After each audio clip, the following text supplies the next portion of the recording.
はい。じゃあご発表お願いします。ちょっと動くかチェックさせて。動きました。大丈夫でした。はい。Good morning, everyone. My name is Yoshie Ishikawa. I worked at the Department of Early Modern Materials at the Hiroshima Prefecture Archives. I also studied the official documentation system in the Hiroshima Domain Government, or Hiroshima Han, as a fellow at Hiroshima University. Today, I'd like to talk about Roju Hosho, the important documents issued by the Tokugawa shogunate. There are two types of paper material with different lengths in Roju Hosho, but such an important difference has been overlooked by researchers. Why was it overlooked? I argue that the previous research on Roju Hosho has been biased towards the document's contents, style, or shapes, and has not examined paper materials. My presentation follows 3 steps. First, I review how Roju Hosho has been classified and what perspective these classifications lacked. Second, I present the result of my paper examination of 2 different papers and how effective this method could be for the Roju Hosho studies. Finally, I distinguish Roju Hosho into 2 types of paper and conclude by discussing the relationship between the shogun and the feudal lords, daimyos, who were mandated to come to Edo every 2 years. Firstly, what is a Roju Hosho? Roju Hosho is a document issued by Roju, the senior counselor of the Tokugawa shogunate. It delivers shogun's order and opinion on his behalf to the daimyos throughout the country. And Roju Hosho generally uses Hosho-shis, a paper which is bigger in size and higher in quality than what common people used. Various researchers have attempted classifications of Roju Hosho. It was Kasaya Kazuhiko who started the project of classifying Roju Hosho in 1989. Kasaya focused on the content of documents and distinguished Roju Hosho into 3 types. First, Roju Hosho is an original sense, such as for the permit of repairing the castle. 2, Roju Hensatsu, a reply to celebrations and gifts. And 3, other hoshos, which order the recipient to come to and take on security duty around the Edo castle. The next one is Ono Mitsuhiko, who conducted a full classification in 1991 on the Roju Hosho archive of Yamauchi family, the Tosa Road. Ono mainly focused on the format of the documents and classified them into 4 types. 1, origami hosho, which means a horizontally folded paper. 2, tategami hosho, which is a full-size paper. 3, muhan hosho, which is an origami hosho without kao signatures by Rojus. And 4, kirigami hosho, which means a horizontally cut paper. Following Ono, researchers such as Yamamoto, Sato, and Takahashi looked into Kumamoto, Choshu, and Iwakidaira domains. By the end of the 1990s, they clarified the basic content and format of Roju Hosho. However, whether they classified by content or by form, they could not systematically classify Roju Hosho. For example, they are unable to explain why tategami and origami are used for the same purpose, or why some origami hosho have a kao, but not others. So we would have needed a fundamentally different viewpoint to categorize Roju Hosho. In such a situation, Kasaya, who wrote on Roju Hosho again in 1998, and Ono each left an important suggestion. Ono says, on the one hand, Rojus would use tategami hosho when the Lord Yamauchi is in Edo, while on the other hand, when he is in Tosa, they would use origami hosho. In contrast, Kasaya pointed out that the paper used for tategami hosho was less formal, thinner, and smaller in size than the one used for origami hosho. In the traditional Japanese formality of papers, if it is the same kind of paper, tategami suggests the higher rank, followed by origami. And the most informal one is kirigami. Therefore, Kasaya criticized how Ono classified tategami hosho only by its shape, when in fact, it used a paper which was smaller and less formal than origami hosho. However, unfortunately, their views did not match. This is because they lacked understanding that Roju Hoshos had two different versions of formality rather than just different shapes, depending on whether the daimyo is in Edo or not. So, the two versions are the informal and formal Roju Hoshos. In the next step, I will explain these two versions with some examples. First, let's examine whether, as Kasaya said, the paper used for tategami hosho is thinner and of lower length than origami hosho. Please look at table 1. Last year, I conducted research on Roju hosho papers in Tosa-han. In this research, I measured the size and thickness of the paper, identified the fiber using a microscope of 100 times, and observed the quality of the paper. Through this, I found that, just as Kasaya pointed out, there were two types of hosho paper, and I call them A and B. A is the paper used for tategami hosho, and B is the paper used for origami hosho. As a result of my research, B's size was 4 centimeters in height and 6 centimeters longer in width and thicker. In contrast, A was smaller and had a soft texture than B because it was thinner. If you observe under a microscope of 100 times, A and B are both made of kozo, and there is a little difference between them in terms of their quality. Both are high quality papers. Therefore, through the size and thickness, you would be able to identify B as higher in its grade. Further, let's compare how the two hosho papers are enveloped and the phrases they use. Please look at figure 1. These are examples of the replies to the gift of katsuobushi, the local product of Tosa. The hosho, which uses bees, start with the phrase, "I have read your letter," and it's folded and enveloped by another paper. However, A is only folded and twisted at the top, called hineri fu, without wrapping paper. And A's message starts with "this morning." In short, the hosho which uses A was issued on the day of gifting katsuobushi. But you don't have to be able to read the letters to understand these details. That is because the difference in the paper and the wrapping method shows that A is a less formal hosho than B. This suggests the following the rule. When the daimyo is in Edo with the shogun, hosho becomes informal. If the daimyo is away from the shogun, it becomes more formal. Is this only the case between shogun and daimyo? The answer is no.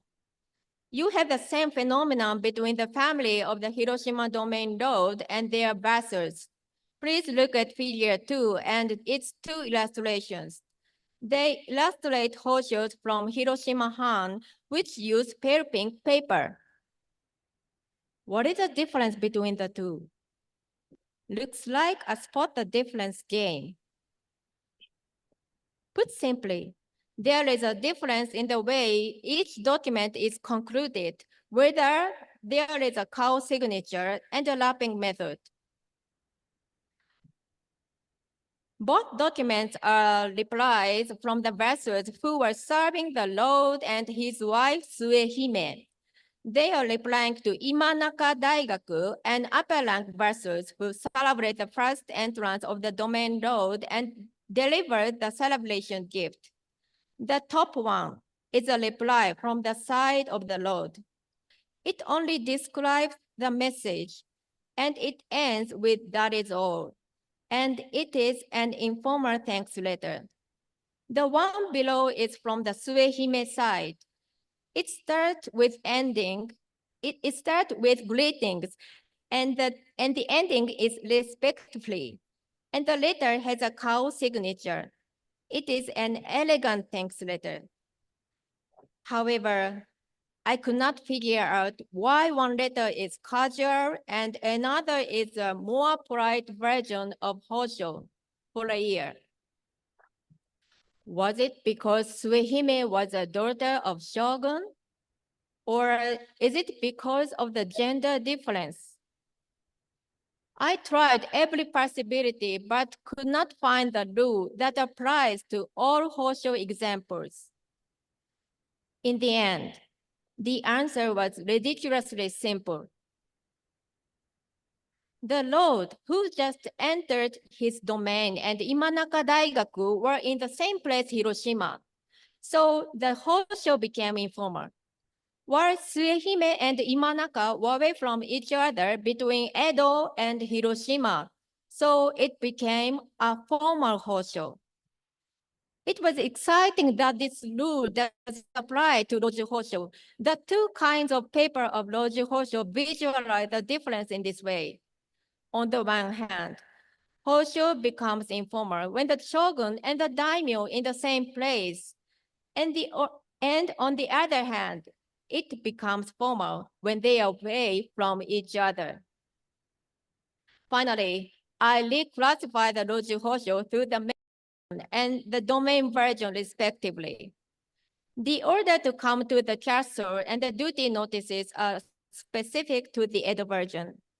Although these orders use Hosho paper B, but they can be described as informal through a few points.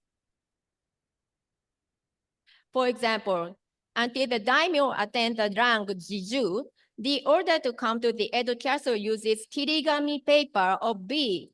After being promoted to Jiju, the kirigami turns into origami. But this is still informal because it does not have a cow signature. And the replies to celebration message and gifts from daimyos for the shogun family always use the smaller Hosho paper A. Like this, the Edo version uses both A and B, but importantly, they simplify some factors such as the grade of the paper, its shape, or whether there are cow signatures or not. Next, let's see the domain version. This one is very simple. All Roju Hoshos arrive as an origami Hosho, which uses B with cow signatures, and in the most respectful format. A smaller Hosho paper A was never used for this. This chart can clearly explain, for example, why there are two types of Hosho tategami and origami, which were issued on the same date and for the same purpose. That is, tategami Hoshos reply to the son of the domain lord in Edo, and origami Hoshos reply to the lord in his territory. Also, the names Kirigami Hosho and Muhan Hosho are literally simplified Hoshos and should be seen as a part of the Edo version.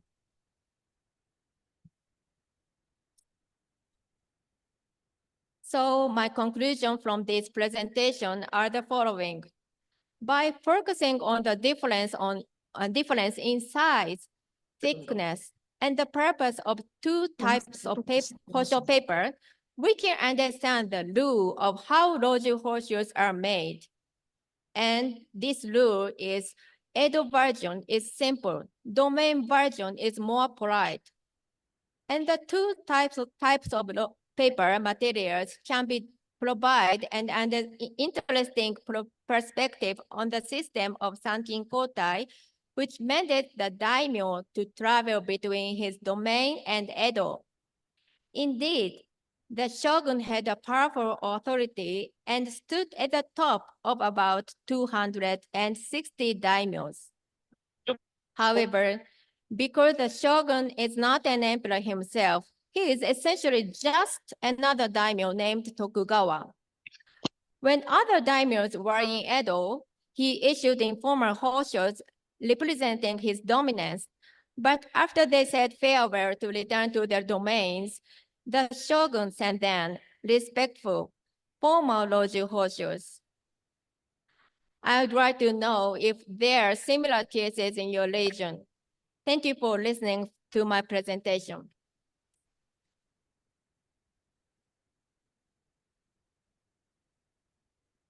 ご発表ありがとうございました。それでは質問、コメントに移りたいと思います。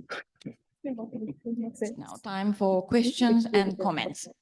If I may, I'd like to answer the questions in Japanese in order to provide more details. すいません。英語があまり聞き取れないので。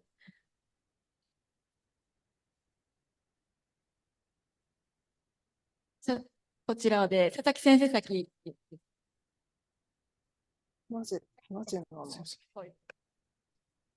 大変興味深いご発表ありがとうございました。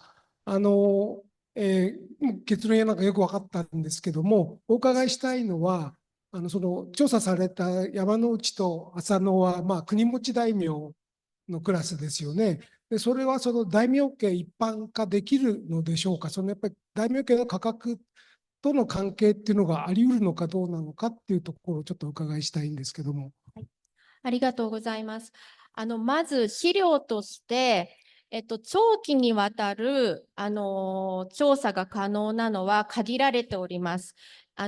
私が調査した山内家、それから、盛岡の南部家、それから先生方がしている細川家とかあるんですが、私はこの紙の変遷を見るためには、外様大名でしかも大きな領地を有していた大名からしかなかなかこういった紙の変遷はたどれないのが実は実情でございます。で、参勤交代自体がですね、外様大名に対して、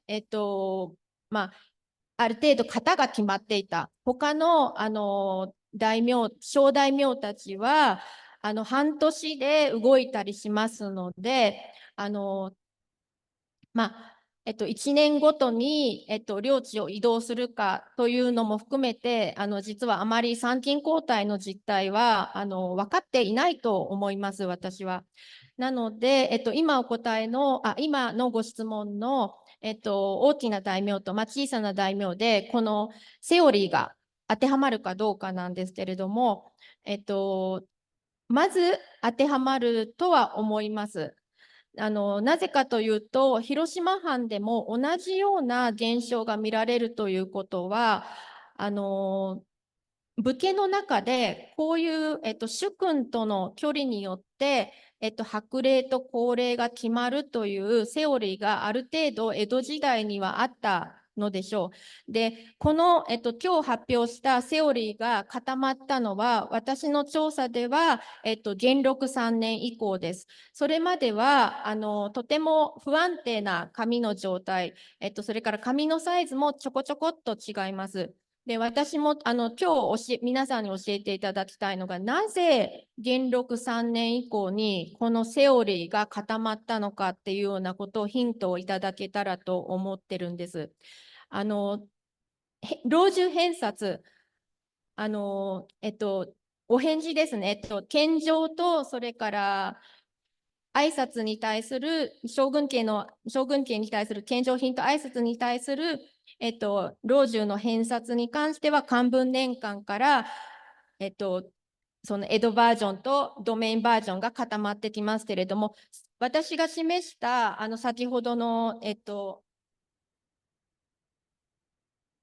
このチャートですね。このチャートが固まるのは元禄3年からです。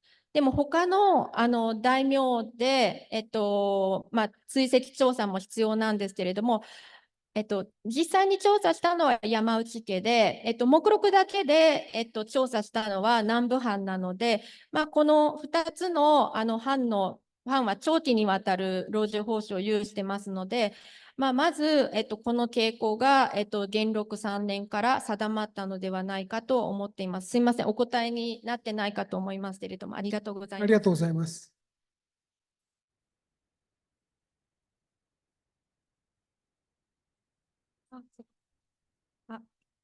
ありがとうございました。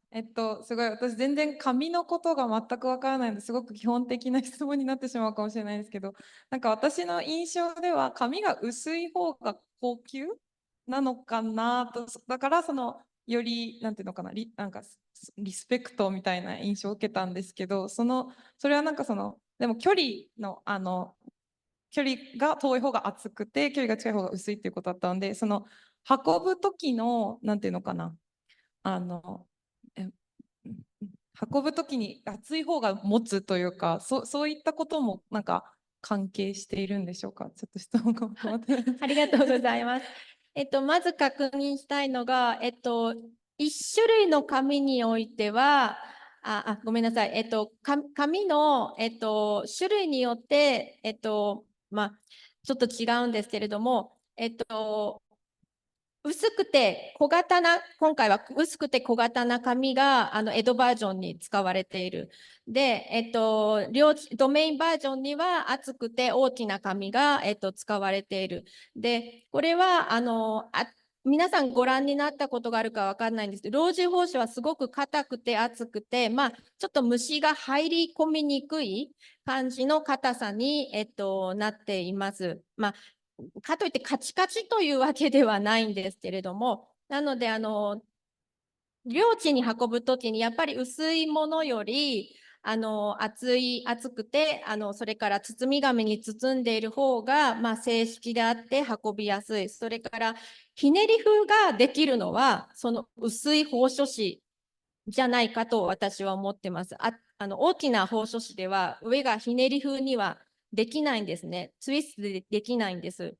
なので、今だと薄くてすごい高品質な紙もたくさんあるんですけれども、まず虫に食われにくい、それから損傷がしにくい紙が領地の方にドメインバージョンの方に向いてたっていうことは一つ言えるかもしれませんけれども、とにかく厚くて大きい方が格が高いのは一つ事実だと思います。ありがとうございます。ありがとうございます。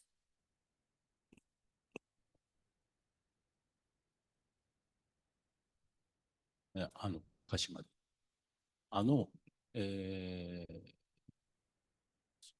たてがみが白麗になっちゃいますよね。これ、たてがみ形式のものが白麗になってしまってますよね、まず。むしろこれ古文書学の根本を覆してしまうので。いえ、そうではなくて、たてがみの方は、今お話しした通り、私が宝書紙 A と勝手に名付けてる、薄くて小型な宝書紙なんです。とりあえず、はい。となると、完全に将軍の直接的な意思が、大名の方に渡ってる。つまり、上下関係がしっかりしてるから、いわゆる上の人が下のものに対して出すものについては薄いっていうのは中世からあって、それは公家社会も一緒で、高位のものが下のものに出す場合は、これ水腹ですけども、薄いもの、または同等な場合は薄いものでも構わない。で、下のものが上のものに出す場合は厚いものになるっていうのはあります。それと、おそらく、石高の問題、僕が見たのは、国立公文書館の中に領地当てがい将軍の、あれが公家のものが、摂関家から一般的なところまでの全部集まってるんですね。そうすると摂関家の方は分厚いんですけど、どんどんこう薄くなっていく。いわゆるもう身分のその高さで紙の厚さが変わってくるというのも一つあるんではないかと思うんですが。はい。2つのすごく重大な、ご指摘をいただいてありがとうございます。1つ目なんですけれども、これは笠谷先生が、まずもう指摘されているんですが、大野さんがたてがみ法書と名付けたのは間違いであると。それはひねり風法書と名付けるべきだと。なぜなら、たてがみ法書に使われている紙は、折り紙法書に使われている紙より薄くて小型だからです。だから笠谷先生は、これはたてがみ法書というと誤解を生むと。これはひねり風法書と呼ぶべきだというのを、まず1998年に私より先に指摘されています。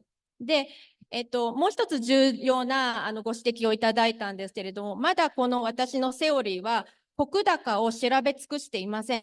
それから、老中法書は大名の他にもおっしゃる通り、公家にも出てますし、寺院にも出てますので、老中法書というものをすべてこうカテゴライズするには、まだまだ道のりが遠いと思います。貴重なコメントありがとうございます。Now it's time to close the session. So thank you very much Thank you for very much. Thank presentation. you very ご much. 発表ありがとうございました。それでは15分の休憩ですね。10時15分です